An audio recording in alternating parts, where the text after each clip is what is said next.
Blackjack, it's one of those rare casino games where you actually have some say in the outcome.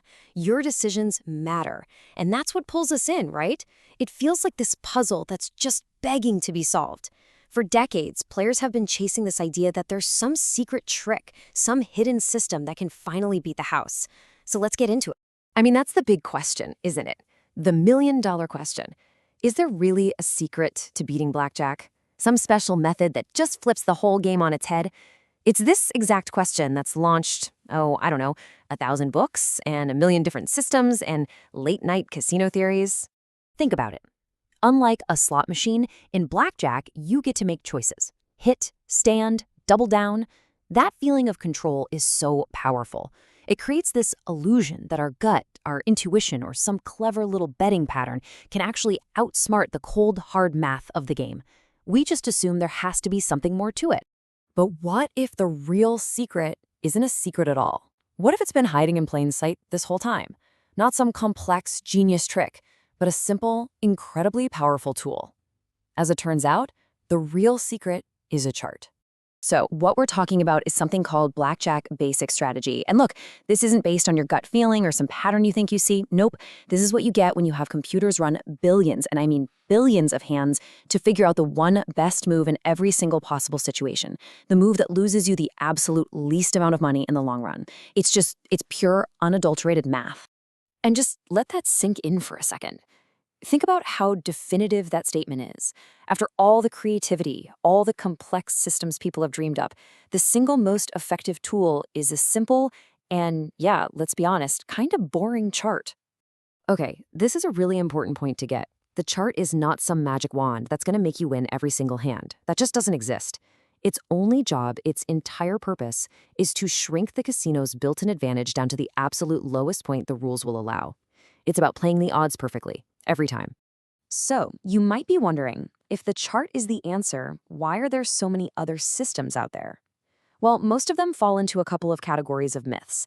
The first, and probably the most popular one, is the idea that you can somehow control your luck just by changing how much money you bet.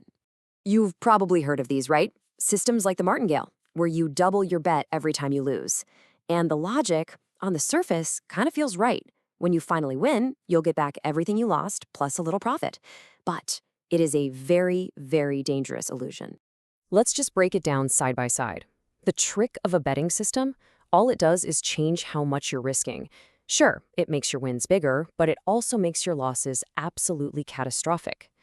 The chart, on the other hand, doesn't care about your bet size. It attacks the very core of the game, the house edge itself, by making sure you make the perfect mathematical decision on every single hand. And this right here, this is the fatal flaw.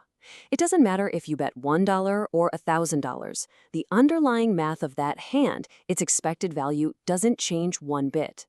That tiny advantage the casino has is exactly the same.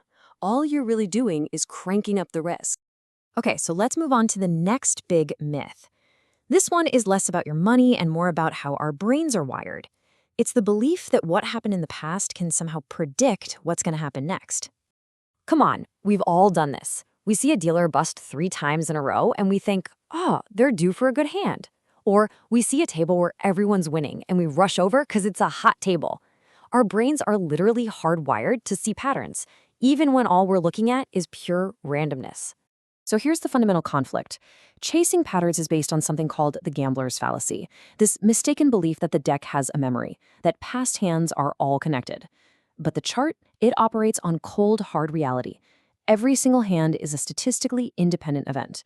The cards have no idea what happened before, and they certainly don't care. And guess who wins when we throw math out the window and go with superstition? Yep, the casino.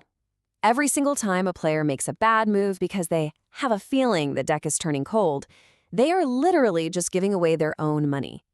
Now, all of this seems pretty logical, right? Just follow the math, ignore the myths. Easy. So, why is basic strategy so often ignored, even by people who are pretty smart? Well, the answer has everything to do with psychology. Our psychology. Let's be real. Following a chart, it can feel kind of passive, almost mechanical. It takes away our creativity, our chance to be the hero at the table who makes that brilliant gut instinct move. And here's the kicker. When we make a bad play but get lucky and win anyway, oh man, that just supercharges our brain into thinking we're a genius who outsmarted the system. But really, using the chart, it takes humility. It's admitting that this boring piece of paper actually knows more than your gut feeling. And, well, our egos just hate that. And that's really the bottom line. Every single time you go against that chart, every time you hit when you should stand or you stand when you should double, you are making a mistake. It is a self-inflicted wound that directly makes the house edge bigger and costs you real money over time. So after busting all these myths, we end up at a pretty simple conclusion. The smartest, the sharpest, the absolute most effective bet you can make in a game of blackjack, it doesn't even happen on the table.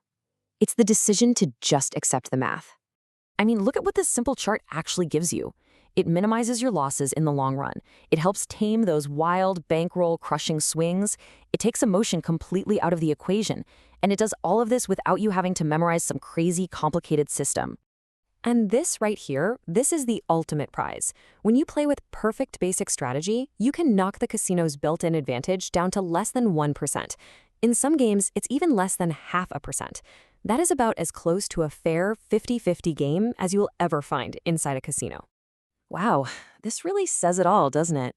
The biggest mistake isn't just making a bad play now and then. It's the core belief that basic strategy is just, a starting point, that there's some secret level beyond it.